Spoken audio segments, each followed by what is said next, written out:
was launched back in the 1760s when it first came into existence under the name of the Illuminati.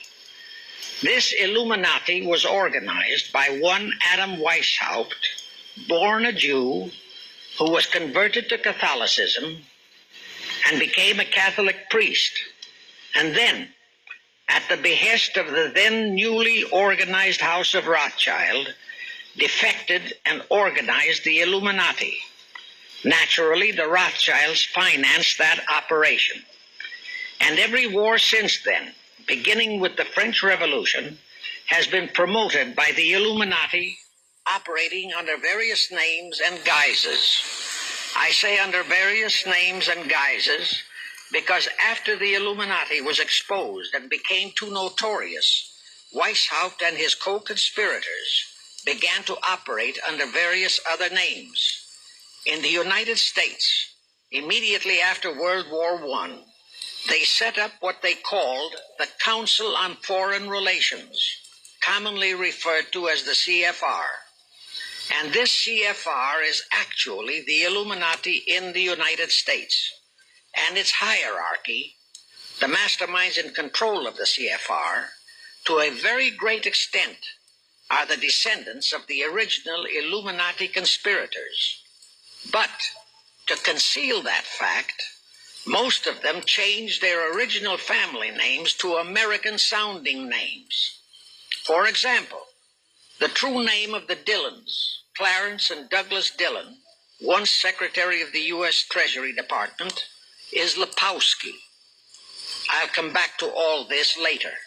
There is a similar establishment of the Illuminati in England, operating under the name of the British Institute of International Affairs. There are similar secret Illuminati organizations in France, Germany, and other nations operating under different names. And all these organizations, including the CFR, continuously set up numerous subsidiary or front organizations that are infiltrated into every phase of the various nations' affairs. But at all times, the operations of these organizations were and are masterminded and controlled by the internationalist bankers, who in turn were and are controlled by the Rothschilds. One branch of the Rothschild family had financed Napoleon. Another branch of the Rothschilds, both branches the real masterminds of the Illuminati, financed Britain, Germany, and the other nations in the Napoleonic Wars. Immediately after the Napoleonic Wars, the Illuminati assumed that all the nations were so destitute and so weary of wars that they'd be glad for any solution.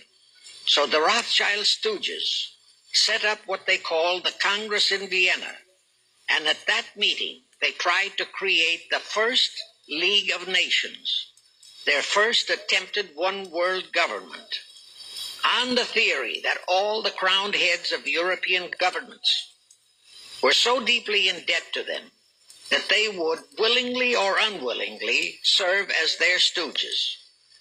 But the Tsar of Russia caught the stench of the plot and completely torpedoed it. The enraged Nathan Rothschild, then the head of that dynasty, vowed that someday he or his descendants would destroy the Tsar and his entire family. And his descendants did accomplish that very threat in 1917. At this point, bear in mind that the Illuminati was not set up to operate on a short-range basis. Normally, a conspirator of any type enters into a conspiracy with the expectation of achieving his objective during his own lifetime. But that was not the case with the Illuminati. True, they hoped to accomplish their objective during their lifetime. But, paraphrasing The Show Must Go On, the Illuminati operates on the very long-range basis.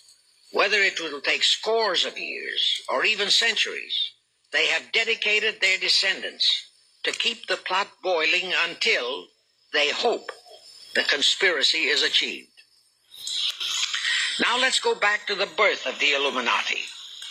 Adam Weishaupt was a Jesuit-trained professor of canon law, teaching in Ingolstadt University when he defected from Christianity to embrace the Luciferian conspiracy.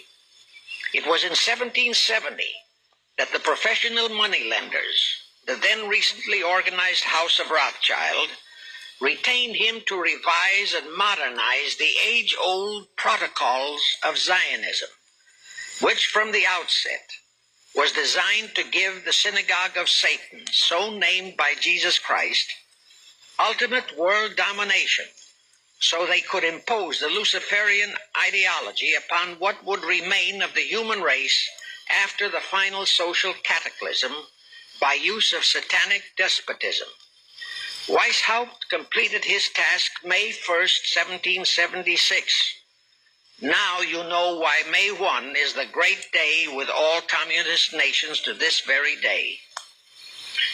That was the day, May 1, 1776, that Weishaupt completed his plan and officially organized the Illuminati to put the plan into execution. That plan required the destruction of all existing governments and religions.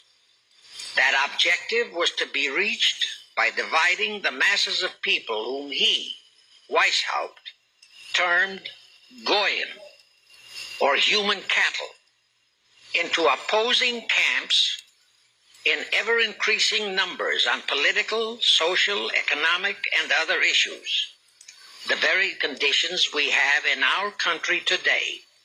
The opposing sides were then to be armed and incidents provided which would cause them to fight and weaken themselves and gradually destroy national governments and religious institutions.